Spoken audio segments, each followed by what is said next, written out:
Salut à tous, j'espère que vous portez bien. Alors aujourd'hui dans cette vidéo, on va voir ensemble comment procéder pour pouvoir toujours recevoir les mises à jour de Windows 7. Parce que Microsoft a abandonné Windows 7, ça fait un bon moment. Ils ont essayé, ils ont permis aux gens de migrer de Windows 7 à Windows 10. Tout simplement pour dire que le projet Windows 7 a été abandonné. Mais comme il y a assez de fans de Windows 7, ils ont trouvé un moyen pour rendre ça payant. C'est-à-dire, tu peux rester sur Windows 7 si tu ne veux pas migrer vers Windows 10, mais c'est payant. C'est-à-dire, tu payes pour pouvoir toujours recevoir les mises à jour jusqu'en 2023. Voilà. Ça, ils ont fait ça pour les fans, les gens qui sont vraiment fans du système d'exploitation Windows 7. Pour eux, c'est Windows 7 le meilleur système d'exploitation. Donc, du coup, ils ne sont pas prêts à migrer vers Windows 10. Non, pas pour le moment en tout cas. Et moi aussi, j'aime bien Windows 7 parce que je me sens à l'aise là-dessus. Alors, il y a une nouvelle technique, disons un script qui permet d'être dans la liste des gens qui ont payé pour recevoir la mise à jour jusqu'en 2023. Voilà. Alors, comment faire pour recevoir la mise à jour? Là, on est sur Windows 7. On a un fichier à télécharger que je vais vous mettre dans la description pour que vous puissiez télécharger qui s'appelle Bypass SE. Voilà. Bypass SE pour Windows 7. Vous devez décompresser le fichier.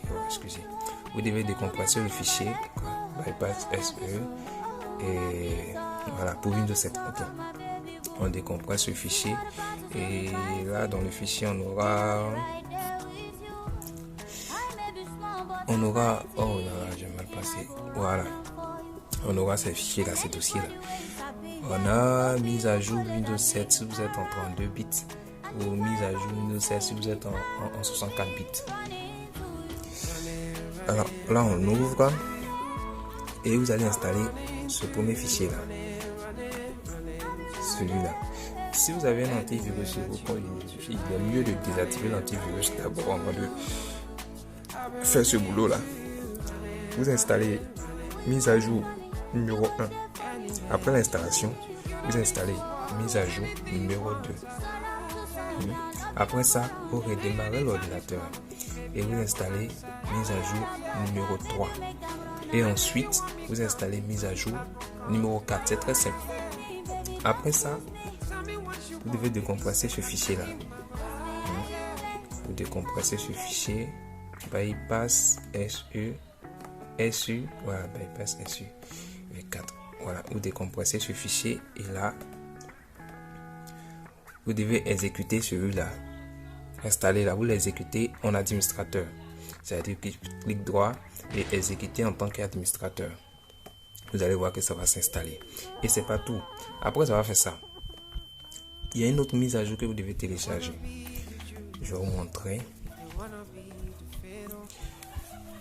Vous allez télécharger Windows 6.1 KB 94 78 21 V34. Bon, moi, comme je suis en 64 bits, donc pour moi, c'est en 64 bits. Si vous êtes en 32 bits, vous devez télécharger en 32 bits. Voilà. Vous téléchargez ça, vous l'installez. Ensuite, vous téléchargez Windows 6.1 KB 25 33 525. Comme je l'avais dit là, vous devez mettre, soit si vous êtes en 32 bits, ça doit être en 32 bits. Si vous êtes en 64 bits, ça doit être 64 bits. Je vais vous mettre le lien dans la description pour les différents téléchargements. Voilà. Après l'installation de IS64, bon, de KB25 33 552, vous devez encore télécharger KB 31 25 774 V4. Voilà, 64 ou 32 bits. Après ça, vous redémarrez l'ordinateur, vous allez voir que vous aurez maintenant la possibilité de recevoir les mises à jour. Le système et mise à jour. Voilà, vous voyez. Vous aurez maintenant la possibilité de recevoir la mise à jour de votre système d'exploitation Windows 7. Et comme ça, vous aurez toujours les mises à jour de sécurité tout en restant sur Windows 7. Et c'est très intéressant. En tout cas, pour ceux qui aiment bien Windows 7, vous serez à l'aise avec. Il n'y a aucun problème. Voilà. Il suffit de bien suivre l'instruction comme je l'ai montré. Vous téléchargez ce qu'il faut, vous installez correctement comme je l'ai dit.